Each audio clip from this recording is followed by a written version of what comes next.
আবারও এক হচ্ছেন তাহসান মিথিলা। 2017 সালের মে মাসে বিচ্ছেদ হয় জনপ্রিয় তারকা তাহসান খান ও রাফিয়াত রশিদ মিথিলা দম্পতির। তারপর দুজন দুদিকে সন্তানের কারণে দুজনের বন্ধুত্ব ও পারস্পরিক শ্রদ্ধাবোধ এখনো অটুট। অবশ্য বছর দুয়েক আগে একটি ই-কমার্স সাইটের লাইভ অনুষ্ঠানে দেখা গিয়েছিল, তবে কখনো পর্দা ভাগাভাগি করতে দেখা যায়নি। তবে তাহসান মিথিলার ভক্তদের জন্য সুখবর হলো, একটি ওয়েব সিরিজে অভিনয় করেছে এই জুটি। 7 পর্বের এই ওয়েব সিরিজটির নাম দেওয়া হয়েছে বাজি। এটি নির্মাণ করেছে মাটির প্রজার দেশ খ্যাত নির্মাতা আরিফুর রহমান। এসব নিয়ে নির্মাতা অভিনয় শিল্পী কেউই মুখ খোলেনি।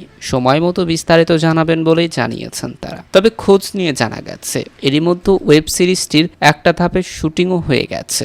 একটি 4 স্টার মানের হোটেলে মাস দুয়েক আগে হয়েছে শুটিং। তাহসান মিথিলা ছাড়াও সিরিজে অভিনয় করেছে বেশ কয়েকজন তারকা অভিনয় শিল্পী।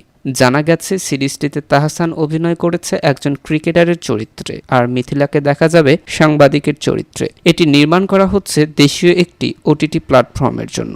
এই বছরই মুক্তি পেতে পারে সিরিজটি। তারপরেই আস্তে আস্তে সবার মনে প্রশ্ন জাগতে শুরু করেছে যে তাহসান এবং মিথিলা কি আবারও এক হবেন? তারা কি তাদের ভালোবাসার সম্পর্কে আবারও ফিরে আসবেন কিনা?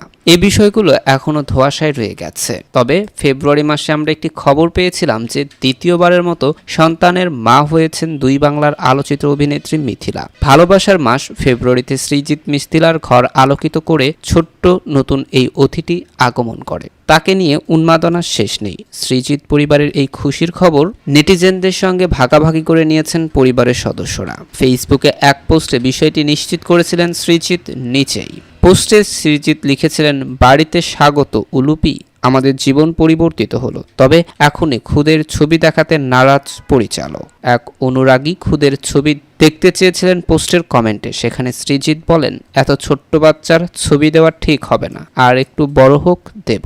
প্রিয় দর্শক, মিথিলা এবং তাহসানের এক হওয়া নিয়ে আপনাদের কার কি মন্তব্য কমেন্ট বক্সে কিন্তু জানাতে ভুলবেন না। এতক্ষণ আমাদের সাথে থাকার জন্য ধন্যবাদ।